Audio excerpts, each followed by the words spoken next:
other part of it that's really, really interesting is what on-demand does for people. Not only the DVR, the digital video recorder experience, but anytime you want to watch a program, and the advertising is embedded into it. I mean, there's certainly been a lot of talk and a lot of play over the last few years about branded entertainment, important to broadcasting and all media right now.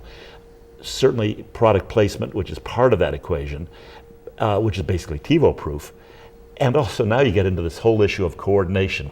You know, I think I've told you this before, one of my favorite examples of discoordination between the broadcast and the online experience was an episode of 30 Rock this past year. And one of the, without going through the whole story, there's a great product placement in the show for Verizon Wireless, where actually Tina Fey looks in the camera and says, "Send us our check now." There was a paid Verizon advertisement in that episode, but when 30 Rock appeared online, guess who the sponsor is? AT&T Wireless. And somehow the product placement is still there, but at the end of the episode, and before the episode, you get an AT&T commercial. Now, Verizon missed the boat there. Well, I think someone, and I must say at the time I checked it with NBC, with Verizon, and with AT&T, who set that up? No one would talk, and clearly NBC's advertising people at the network and at the website didn't talk to each other and coordinate that. I must say, when I looked at the episode again, the Verizon product placement was there, but the AT&T commercial was not. So, I mean, but that's kind of lessons learned from these experiences. We're really in these early stages of finding out how you do that. Now, taking that down to the local level, how do you do point of sale advertising? So when the customer is near the Verizon store, I mean, always the example is, as you pass a Starbucks, you get a signal on your cell phone, come into get a free, a discount on a cup of coffee right now. Maybe important these days, but the point is that's just literally skimming the top of the opportunity there. Right. Well, I think geospatial advertising or geolocated advertising is going to be absolutely trend, as you say. Product placement, both inside TV shows as well as video games. All kinds of interactivity actually happening with advertising. Well, it's very engaging, and the geographic location is really important to a broadcaster who's never really been able, a local broadcaster's never been able to zone content within his grade A signal. Now you have the chance to have something to offer to your advertiser, so if a customer is on the west side of town or the east side of town, you can have a customized message to him or her as they're moving around. And I think that's what we're going to see. And especially as broadcasters begin to become part of this Open Mobile Video Coalition, OMVC, which will have some products and services out by the end of 2009. We'll see more such activity in using the digital spectrum.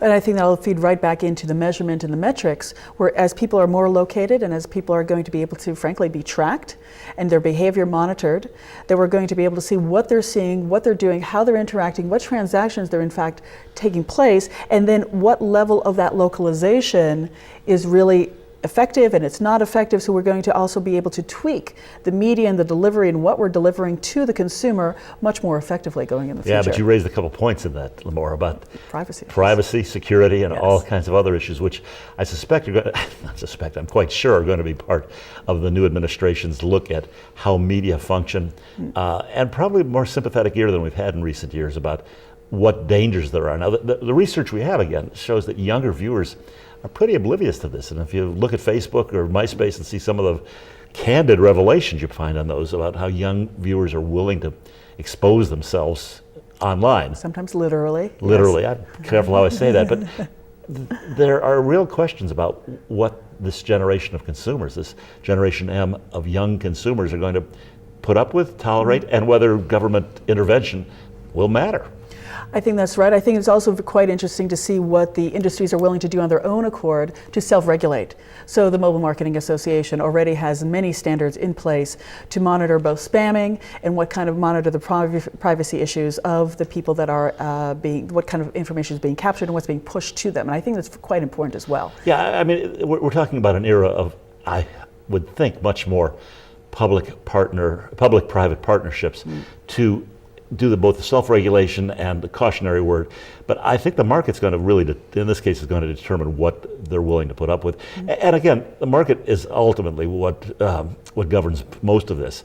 it even governs it to the point of what devices customers will have. I mean, we're expecting that within the next year or two, about half of all mobile phones, mobile devices in America will be smartphones, whether it's one of the BlackBerry products, the iPhone, Google phone, or any of the other new products that are coming out like that. That's up from about 17 to 20% right now. So that's a big market we're looking at.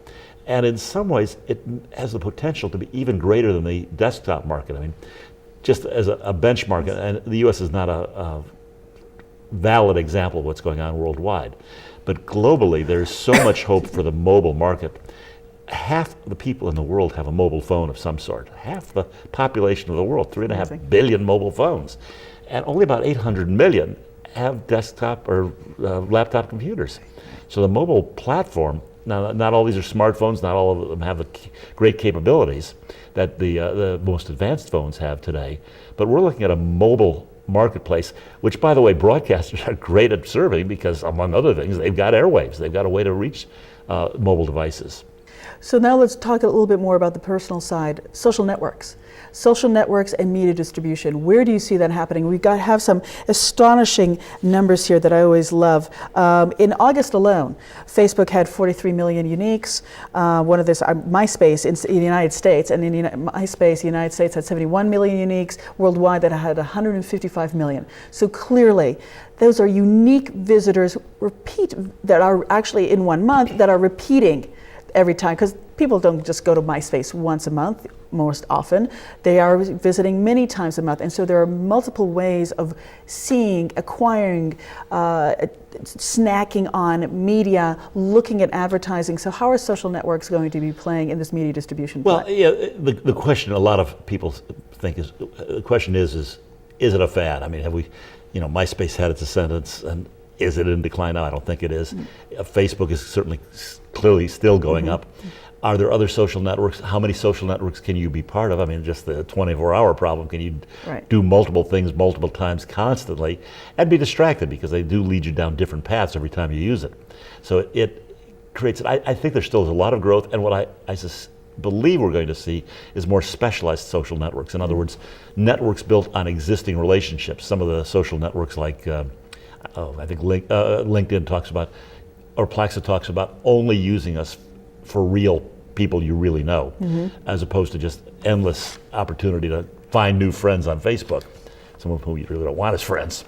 But I think other organizations that really do have affinity groups and relationships, the tools are there to create new groups. I mean, Google has offered some software that you can create new groups that are already formed and give them a way to communicate with each other.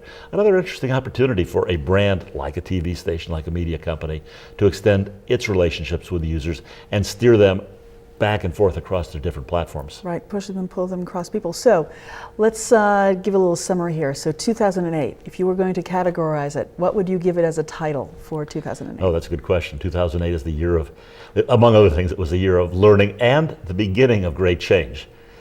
And then now going forward 2009, how are you going to tag that one? All change. Tough year, but it's going to be a tough change. And I don't mean that just on the political front, which is definitely going to be the case in the economic and political situation. But within the limits we have, and I mean, somehow tough times make you force you to do things and look at things you wouldn't have considered before. So I see the change really taking shape this year. It may not be fully implemented through the year, and for a lot of reasons I think we're going to wait a couple of years to see the next wave. I mean, we're not going back to the 90s where you had the bubble and all the great ideas coming across and fading real quickly. Now there's going to be much more thoughtfully developed, slowly developed, and waiting for the rearrangement of where economics and policy make new opportunities. Gary, thank you very much for being on the show. Thanks, Limor. That was Gary Arlen from Arlen Communications. I'm Limor Schafman, host today for NAB365. It's been my pleasure. See you next time.